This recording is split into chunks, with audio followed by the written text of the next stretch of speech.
नमस्कार। आपका अखबार के इस अंक में आपका स्वागत है। मैं हूं प्रदीप सिंह। नीतीश कुमार महागठबंधन यानी इंडिया अलायंस राष्ट्रीय स्तर पर जो है उसको छोड़कर एनडीए भाजपा के साथ आए और उसका नतीजा क्या हुआ? जाति की गणना और ओबीसी आरक्षण, ये जो दो मुद्दे लेकर इंडिया अलायंस चल रहा था, खासतौर से कांग्रेस पार्टी और राहुल गांधी, ये दोनों मुद्दे हवा में उड़ गए। वो दिन, जिस दिन नीतीश कुमार ने लौटने का फैसला किया एनडीए में, वो दिन और आज का दिन आपने इन दोनों मुद्दों की चर्चा इंडिया अलायंस के किसी पार्टनर से, किसी नेता से नहीं सुनी होगी। राहुल गांधी की भारत जोड़ो न्याय यात्रा चल रही है, उसमें भी उनके मुंह से ये बोलते हुए आपने नहीं सुना होगा जाति की गणना की बात। वो हमला कर रहे हैं अब जाति के नाम पर प्रधानमंत्री की निजी जाति पर, और एक झूठ का सहारा लेकर उन्होंने सरासर सफ़ेद झूठ बोला।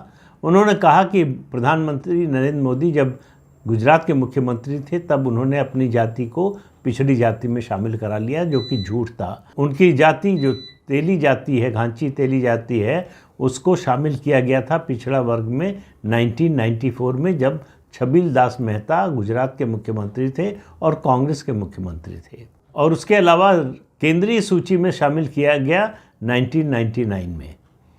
दोनों समय पर नरेंद्र मोदी मुख्यमंत्री नहीं थे, तो राहुल गांधी झूठ के सहारे इस तरह के आरोप लगा रहे हैं।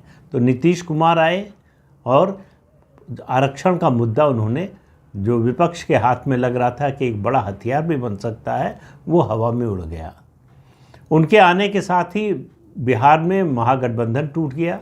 जो ताकतवर लग रहा था, कांग्रेस, आरजेडी, जेडीयू और लेफ्ट पार्टीज़ को मिलाकर बिहार में वो बहुत ही प्रभावशाली गठबंधन लग रहा था, वो एकदम से बिखर गया। बिहार की राजनीति में मैं नीतीश कुमार को एक पासंग मानता हूँ। अगर आपने तराजू देखा होगा तो तराजू में जो हाथ से इस्तेमाल होता है, आजकल जो इलेक्ट्रॉनिक आ गया है उसकी बात नहीं कर रहा हूँ, उसमें एक पासंग रखा जाता है दोनों पड़लों को बराबर करने के लिए। एक छोटा सा पत्थर या कुछ इस तरह का चीज़ रखी जाती है जिससे दोनों पड़ले, तराजू के दोनों पड़ले जो है बराबर हो सके। नीतीश कुमार बिहार की राजनीति में वही है, जिस तरफ जाते हैं उस तरफ संतुलन बिठा देते हैं। यानी जिधर का पड़ला भारी हो, उसे अगर कमज़ोर करना हो, हल्का करना हो, उसका वज़न कम करना हो, तो नीतीश कुमार को दूसरे पड़ले में बिठा दीजिए। तो नीतीश कुमार महागठबंधन और इंडिया अलायंस से निकलकर अब एनडीए के साथ आ गए हैं। तो बिहार में एनडीए की जो भी कमज़ोरी दिख रही थी, अब वो ताकत में बदल गई है, कमज़ोरी ख़त्म हो गई। दूसरा, जयंत चौधरी राष्ट्रीय लोकदल आरएलडी के नेता और पश्चिमी उत्तर प्रदेश में जाटों में अच्छा खासा प्रभाव रखने वाले, एक कॉम्बिनेशन बन रहा था जाट मुस्लिम का, और उसमें जो है कुछ पिछड़ा वर्ग के लोग अगर अखिलेश यादव के नाम पर आ जाएं तो पश्चिमी उत्तर प्रदेश में और रुहेलखंड में इस कॉम्बिनेशन का अच्छा असर हो सकता था। लेकिन जयंत चौधरी ने चौधरी चरण सिंह को भारत रत्न देने की भारत सरकार की घोषणा के बाद कह दिया कि अब वो एनडीए के साथ हैं। उन्होंने कहा किस मुंह से प्रधानमंत्री को मना करूं। उसके बाद से स्यापा मचा हुआ है समाजवादी पार्टी में। समाजवादी पार्टी को लग रहा है कि जयंत चौधरी ने अखिलेश यादव के पैर के नीचे से दरी खींच ली है और अखिलेश यादव चारों खाने चित गिर गए हैं। उनके पास अब कोई गठबंधन का साथी ही नहीं बचा है। पहले ओम प्रकाश राजभर गए, वो उसके बाद जो है अब जयंत चौधरी चले गए, और बसपा से किसी गठबंधन की उम्मीद तो 2019 के चुनाव नतीजे आने के बाद ही खत्म हो गई थी। वैसे भी बसपा सुप्रीमो मायावती घोषणा कर चुकी हैं सार्वजनिक रूप से कि वो किसी पार्टी के साथ अलायंस नहीं करेंगी चुनाव से पहले। तो समाजवादी पार्टी अब उत्तर प्रदेश में अकेले हो गई है। इसका श्रेय पहले ओम प्रकाश राजभर और अब जयंत चौधरी को जाता है।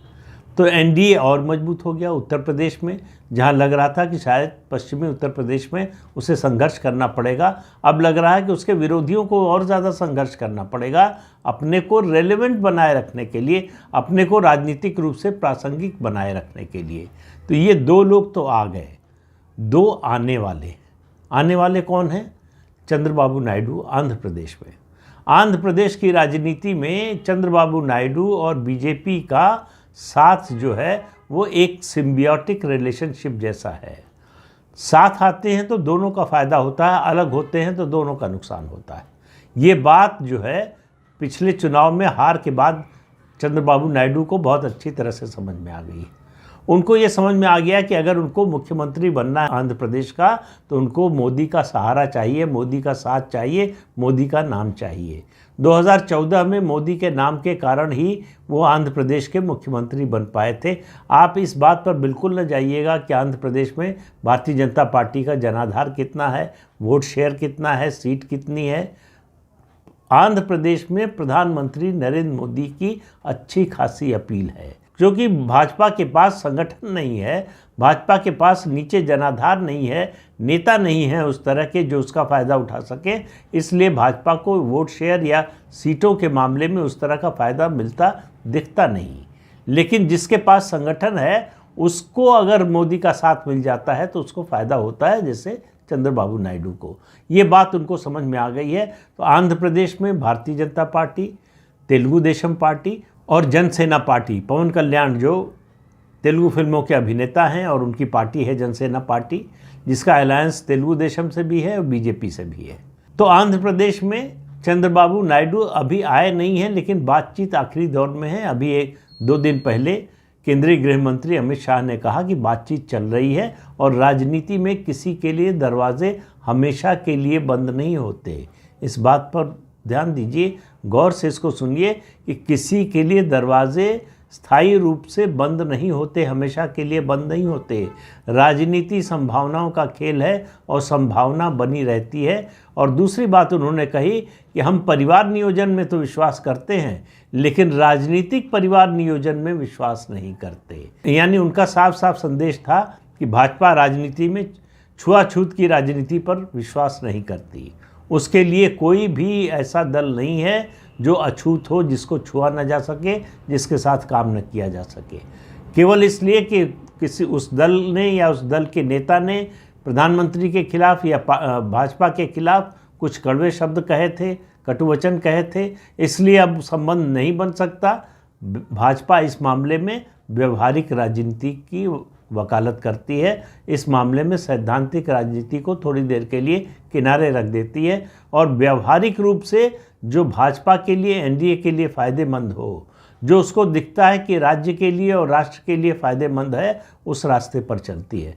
अब आप इस पर सवाल उठा सकते हैं कि भाजपा के साथ जो आए वही राष्ट्र को और राज्य को फ़ायदा पहुंचाता है, उसके खिलाफ हो जाए तो नुकसान पहुंचाता है। ये सब तर्क चल सकते हैं, लेकिन भाजपा का क्या मानना है, क्या सोचकर वो गठबंधन करती है और क्या सोचकर नहीं करती है, मैं उसकी बात कर रहा हूँ। इस राय से आप असहमत हो सकते हैं, उसका आपको अधिकार है। तो चंद्रबाबू नायडू के आने की घोषणा, उनके आने की मुनादी किसी भी दिन हो सकती है, इंतज़ार कीजिए। और किसी भी दिन कह रहा हूँ तो इसी महीने, और हो सकता है कि इस हफ्ते के समाप्त होने से पहले पहले इसकी घोषणा हो जाए। 2 आए, एक बताया कि आने वाले हैं, एक और आने वाले हैं। और ये केंद्रीय गृह मंत्री अमित शाह की बात से ही ये निकल कर आया है, और वो हैं पंजाब के पूर्व उप मुख्यमंत्री सुखबीर बादल और उनकी पार्टी अकाली दल। आपको याद होगा कि किसान आंदोलन के समय अकाली दल भाजपा का साथ छोड़कर अलग हो गया था। वो अलग होकर बसपा से उन्होंने गठबंधन किया था और विधानसभा का चुनाव लड़े थे और बुरी तरह से हारे थे। अकाली दल के इतिहास में इससे बुरी हार अकाली दल की नहीं हुई थी। अब दोनों पार्टियां लंबे समय तक जो है साथ चुनाव लड़ चुकी हैं, साथ काम कर चुकी हैं। दोनों पार्टियों के कैडर में एक हिस्सा ऐसा है जो चाहता है कि गठबंधन हो, लेकिन भाजपा में एक हिस्सा ऐसा है जिसको लगता है कि अगर पार्टी को पंजाब में खड़ा करना है अपने पैर पर, तो अकाली दल से दूर रहना चाहिए। अकाली दल अब जो है, ख़ास तौर से सुखबीर बादल पॉलिटिकल लाइबिलिटी बन चुके हैं। तो क्या भारतीय जनता पार्टी इस लाइबिलिटी को उठाने को तैयार है? क्या सुखबीर बादल के साथ जाने को तैयार है? इस बारे में भी अमित शाह ने कहा कि बातचीत चल रही है, कोई फैसला नहीं हुआ है।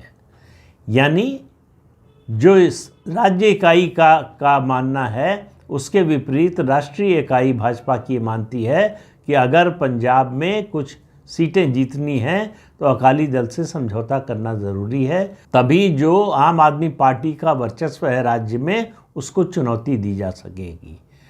पहले ही वहाँ इंडी अलायंस कमज़ोर हो चुका है। अरविंद केजरीवाल और भगवंत सिंह मान दोनों ही घोषणा कर चुके हैं कि उनकी पार्टी आम आदमी पार्टी 13 की 13 प्लस 1 चंडीगढ़ की एक सीट जोड़ लें यूनियन टेरिटरी की, तो 14 सीटों पर अकेले चुनाव लड़ेगी, यानी कांग्रेस से कोई गठबंधन नहीं होगा।